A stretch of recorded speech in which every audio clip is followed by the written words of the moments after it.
So let's talk about this weekend of boxing concerning Keyshawn Davis and everything that happened with him. And let's just start with him missing weight, right? He misses weight uh, when he already knew he wasn't going to be able to make the weight, even from his last fight, right? He said he could barely make 135. He don't know how he made 135 against his fight against Baranchik. So I don't understand why you would sign off on a fight with Evan Dos Santos at 135. Oh, well, I wanted to get a title shot. I wanted to do it at home. Well, you want to do it at home, that's fine. You want to go fight in front of your home folks, that's fine. But do it at 140. That's all, man. Just move up to 140. Everybody already knows you're a big ass fucking lightweight. There's no reason for you to keep fighting at 135. Just move up. You won a belt. You did it. It's time to move on, right? And there's a lot of great fights at 135. But in your mind, you felt there's no way Evan Dos Santos, who hasn't fought in over a year and a half, is not going to accept this fight because you thinking he going to be so desperate to get a paycheck that he's going to accept it. And the title is on the line. So he's going to have opportunity to win the title and he's going to get paid, a large amount of money.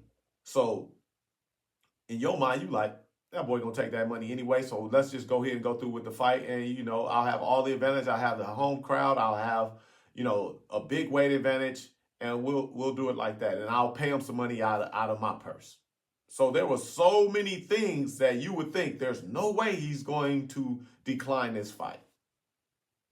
And you played yourself. You really did. And so now you don't get to fight in front of your home folks. You don't get to fight on the same card as your brother, right? The same guy you was talking shit to in the press conference is now the main event in your hometown. Good Lord have mercy. And guess what he did? He ends up getting a knockout victory, looking spectacular as always, in Abdullah Mason.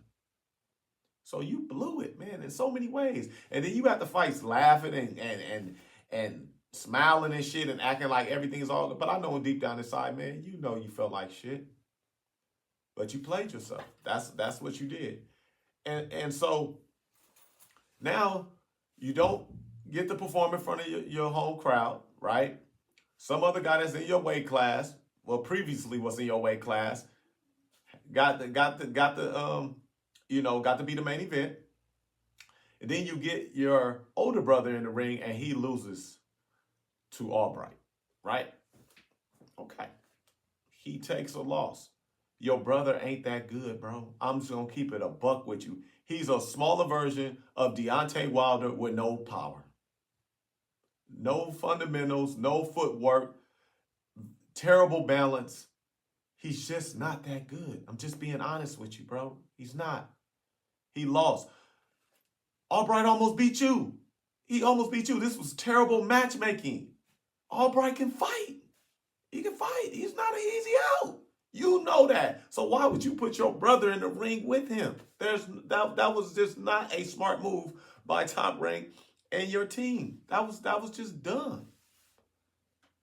So your brother loses. And what do? As a poor sport, you go back there with your younger brother and jump the dude. Take your L like a man. Your brother needs to take his L like a man. You need to take an L. Everybody needs to take their L like a man. He lost fair and square. Period, point blank. You lost. Congratulate that man. The better man won tonight and move on. So now everybody's looking at you and crazy again. Like, bro, you done blew the weight. You messed up folks' money. They done spent all this money to come see you fight. And then now you go to the back and jump the guy who beats your brother. Like, man, hey, your reputation is going to take a big dive, bro. That's bad. This is boxing, man. At the end of the day, yeah, y'all trying to knock each other's heads off, but it's a gentleman's sport at the end of the day in terms of, man, respect at the end. You won. Congratulations. Everybody knows that. We can fight our ass off, but at the end, man, we're supposed to shake it up and say, all right, good fight, bro. And move on. And maybe later on down the line, you can get a rematch or something. I don't know.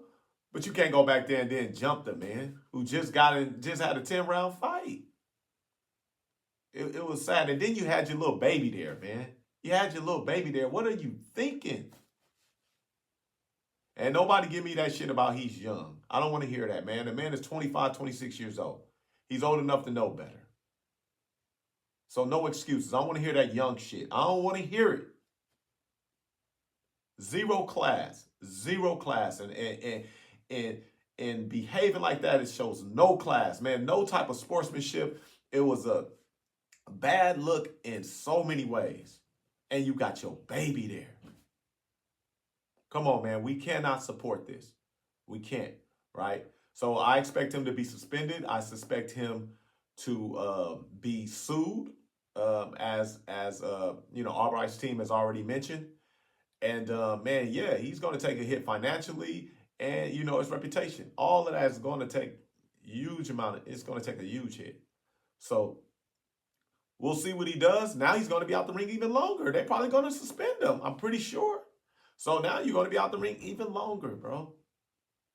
So all the way around, this was a terrible weekend for Keyshawn Davis. Terrible weekend. When it should have been a celebration, it should have been something that he could have been like, man, I'm going into 140, and look at me, man. In 14 fights, I beat Edwin Dos Santos and all of these fighters. I became world champion. So that's what it could have been, right? And instead, this is what we have.